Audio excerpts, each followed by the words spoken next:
Merci. Alors, on va enchaîner. J'appelle tout de suite sur scène Monsieur Patrick Roch, directeur général Habitat social et résidence gérée chez Nexity, et Nathaël Torres, auteur d'une thèse sur l'habitat intergénérationnel. Je vais vous laisser vous asseoir. On va changer un petit peu. Voilà, vous avez le droit de vous asseoir. Bien, merci d'être avec nous pour cette séquence. Alors, j'ai entendu tout à l'heure, vous avez quand même de la chance, l'habitat intergénérationnel, c'est le modèle en vogue. Rien que ça. Patrice Roch, vous êtes donc directeur général habitat social et résidence gérée de Nexity. Ce sont différentes formes d'habitat, des résidences seniors, services seniors, des résidences autonomie, mais aussi donc de l'habitat intergénérationnel. Nexity livre environ 400 à 500 logements, vous m'avez dit, par an de résidences intergénérationnelles. Vous m'avez dit aussi pendant la préparation que c'était un modèle, la résidence intergénérationnelle, séduisant, en vogue, séduisant, rien que ça, entre des résidences autonomie, on l'a vu tout à l'heure, qui construisent, qui se développent, mais avec un modèle d'appel à projet, donc une offre contingentée, et puis des résidences services seniors, et on l'a dit tout à l'heure aussi, qui doivent encore stabiliser parfois leur modèle.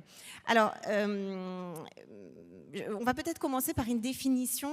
Monsieur Torres, vous êtes donc auteur d'une thèse sur l'habitat intergénérationnel. Vous êtes aussi directeur d'une agence Réciprocité qui accompagne le développement de modèles intergénérationnels. Est-ce que vous pouvez nous expliquer en quelques mots ce qu'est l'habitat intergénérationnel ou les résidences intergénérationnelles ?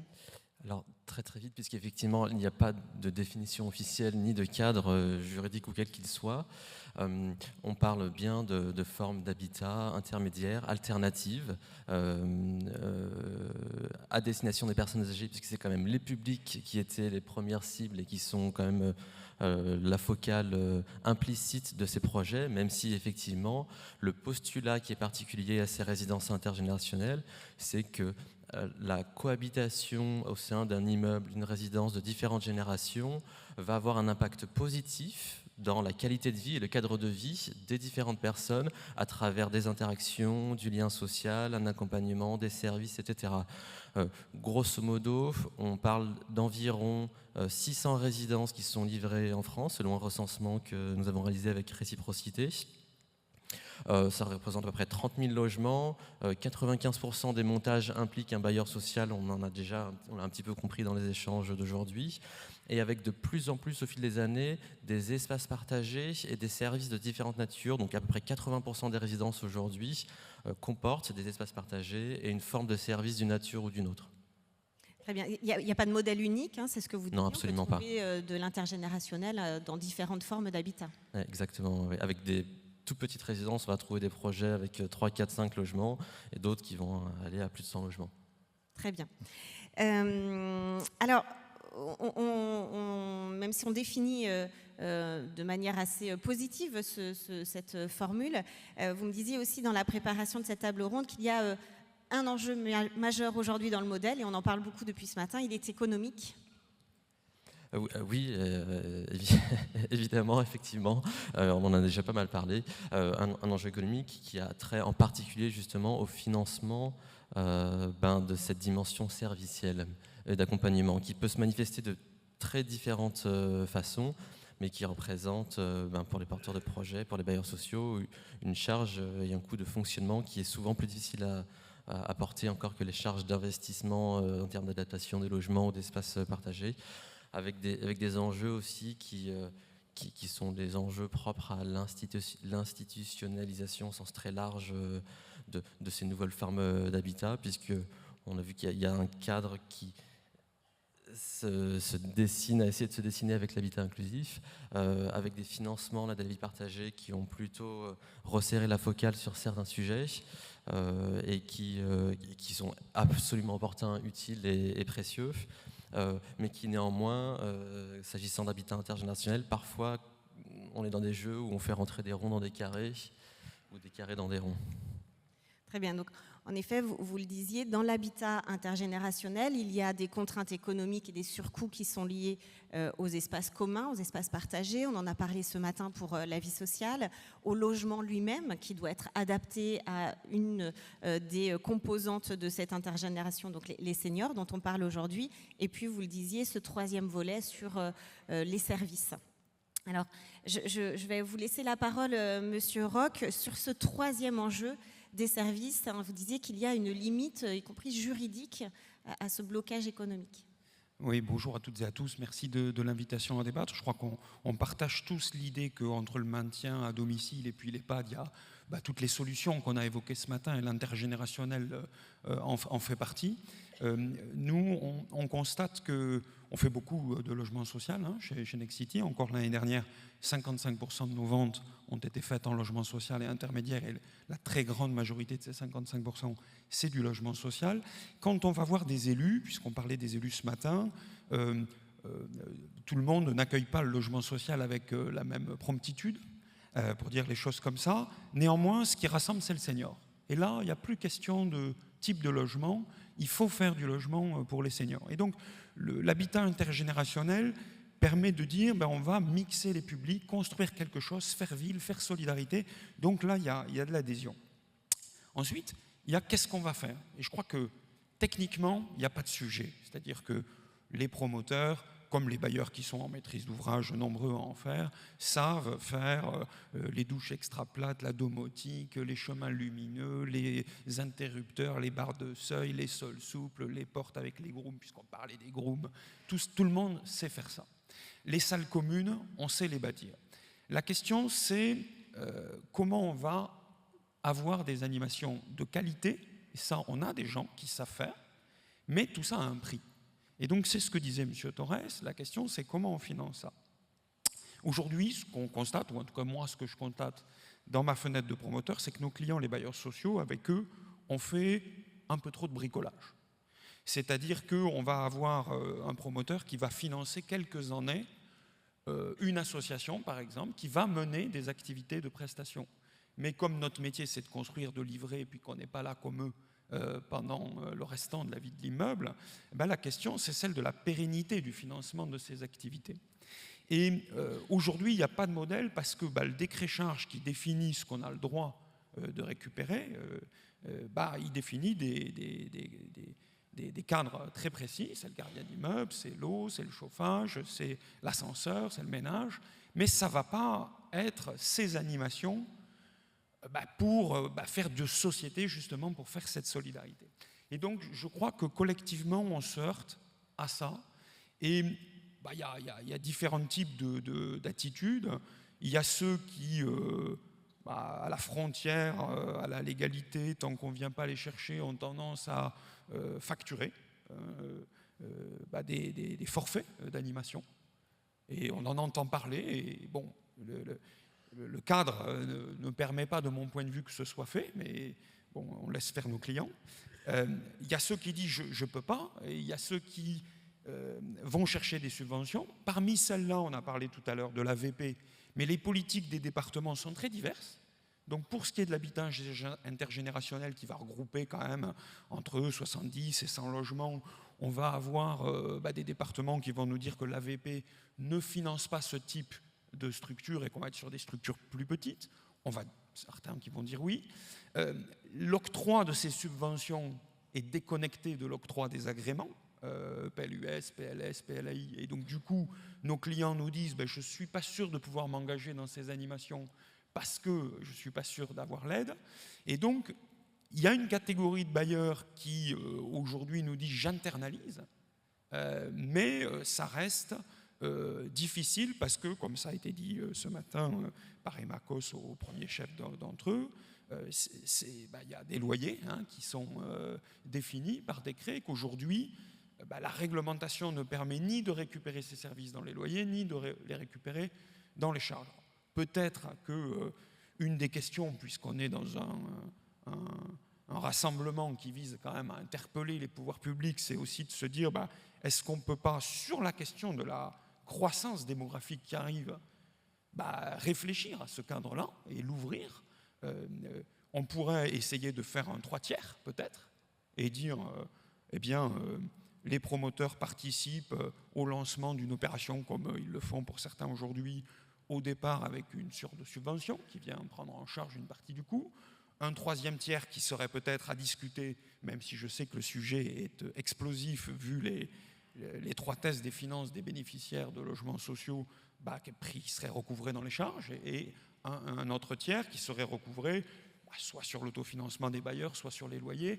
Mais il y a quelque chose à imaginer peut-être autour de ça. Peut-être qu'on a à imaginer des prêts qui sont spécifiques pour les seniors, de façon à ce que les clients bailleurs sociaux puissent intégrer ce genre d'activité. En tout cas, je crois qu'on est tous frustrés de voir que ça séduit les élus, qu'on sait les animer, que ça répond bien aux générations et à ce qu'on a envie de bâtir, que techniquement on sait le construire, mais qu'on a du mal à imaginer quelque chose d'un peu industriel. Alors, ce serait quoi les enjeux? Maintenant, vous esquissez quelques pistes, mais les enjeux pour que ce modèle reste en vogue? Très, très modestement, parce qu'on le voit, nous, de la fenêtre du constructeur. Il nous semble qu'il y a beaucoup de compétences qui sont en train de naître. Chez certains bailleurs qui internalisent, je vais forcément en oublier plein, mais Batigère, Villogia, Claisance fait des choses, le groupe Arcade fait des choses. Bon, et donc, il faut qu'eux nous parlent, et puis puisque l'USH distribue des prix, il faut que si ces cadres n'existent pas ou s'il faut les renforcer, peut-être que là, il y a un espace à créer pour partager ce qui marche en termes de services. Et nous, on est aussi preneurs de ce qui va et de ce qui ne va pas techniquement, de ce qui est adapté, de ce qui est voulu par les locataires. Et on a besoin, je crois, de créer des cadres où on se parle du retour d'expérience, en fait. Donc ça, c'est un premier enjeu. Peut-être qu'il y a un deuxième enjeu qui moi, me préoccupe particulièrement, c'est que on voit quand même avec la crise beaucoup d'acteurs, même les bailleurs sociaux, se recentrer dans les zones tendues. Parce que c'est là que la tension locative est la plus importante et qu'à ressources limitées, on va dans les plus grandes difficultés. Mais en fait, les seniors, ils sont sur tout le territoire. Et on a besoin de réfléchir collectivement à comment on fait pour offrir ce type d'habitat, que ce soit d'ailleurs les résidences autonomie, l'habitat inclusif, autour de ce que vous avez théorisé, autour de l'EHPAD plateforme, comment on fait pour le faire dans des zones détendues, B2 et C, dont on parle un peu moins maintenant en ce moment, mais qui constatent de grandes difficultés d'isolement, comme ça vient d'être dit. Monsieur Torres, sur les enjeux, j'entends la proposition d'avoir des espaces de réflexion. Je crois que Réciprocité s'est intéressée, ou en tout cas essaie d'animer une forme de réseau de réflexion autour de l'habitat intergénérationnel. Oui, absolument, parce qu'on partage ces enjeux. C'est des enjeux qu'on identifie tous les jours en travaillant avec des associations, des bailleurs sociaux, etc. Des enjeux de partage, des enjeux de professionnalisation. On a parlé à plusieurs reprises de formation, parlant d'habitat inclusif, etc. Pour moi, très clairement, quand on parle d'habitat intergénérationnel, on parle d'habitat inclusif, on parle d'alternatives dans l'habitat pour apporter des réponses à des personnes qui ont envie de vivre chez elles dans un cadre qui permet de la prévention, du lien, etc. Et une relation à son territoire, à ses voisins, à d'autres personnes. Donc professionnalisation, partage, plaidoyer aussi, effectivement, parce qu'on a parlé tout à l'heure de politique ambitieuse. Aujourd'hui, on est sur des sujets qui, au compte-gouttes et petite brique par petite brique, petit à petit se consolident ou pas. Et il y a des forts enjeux sur ces sujets. Donc effectivement, depuis un petit peu plus d'un an, Réciprocité a démarré une démarche. Aujourd'hui, on est rejoint par notamment beaucoup de bailleurs sociaux pour partager sur ces sujets et professionnaliser. Et si je peux me permettre, je reviens juste sur le En Vogue. Il y a 10 ans, 15 ans, quand je faisais des recherches, déjà je commençais sur l'habitat intergénérationnel, on parlait de sujets en vogue. Je pense qu'aujourd'hui, on n'est pas sur des sujets en vogue, on est vraiment sur des sujets de fond qui répondent à des besoins, à des projets qui, malgré les difficultés et malgré l'absence de cadre depuis 15 ans, continuent à se développer et à être plus nombreux et à être justement même mieux montés, mieux réalisés et mieux construits avec des mesures de leur impact social qui sont avérées aujourd'hui. Vous disiez aussi, dans les enjeux, c'est de pérenniser le modèle avec des financements. Notamment, oui. Alors, on en a parlé ensemble, des financements qui pourraient regrouper plutôt que d'avoir ces financements épars et un peu répartis. Oui, alors le sujet des financements, notamment du financement des services, donc il y a des idées qui ont été proposées et partagées par M. Roch. Dans les échanges que nous pouvons avoir avec de nombreux porteurs de projets de tout type et tout statut, je sais qu'il existe de nombreuses idées et propositions. L'aide à la vie partagée, qui a représenté une opportunité, a été autant une opportunité qu'une prison dorée, parce qu'elle répond aussi à une philosophie qui n'est pas toujours 100% en adéquation avec ce que sont certaines grosses résidences, projets portés par des bailleurs sociaux qui sont des modèles ou des montages qui sont autre chose, mais qui s'y restent dans un esprit qui est proche. Donc effectivement, on a parlé plusieurs fois de dégrèvement de TFPB, ça peut être des choses qui peuvent être imaginées, mais le cadre, y compris le cadre financier harmonisé, c'est forcément un élément qu'il faudra préciser à un moment ou à un autre, parce que ça reste un obstacle. Et c'est un obstacle dans le sens où comme c'est un sujet important, par exemple, des financements existants vont aimanter les porteurs de projets qui vont orienter le projet pour rentrer dans le cadre des financements plutôt que de maintenir quelque chose qui fonctionnait, qui pourtant parfois était pérenne, avait son propre modèle économique, etc., par des effets d'opportunité et des effets de financement. D'accord. Très bien. Écoutez, je vous remercie tous les deux. Alors, juste pour conclure, je reprends quand même votre propos où vous me disiez il y a quand même des études qui sont intéressantes. Une étude qui est menée, si je ne me trompe pas, par Christine Leclinch et Jérôme Hubert, qui sont des économistes et qui travaillent actuellement sur le potentiel économique de la cohabitation intergénérationnelle. Je pense qu'on peut aussi avoir d'autres perspectives à étudier dans ces travaux. Merci beaucoup.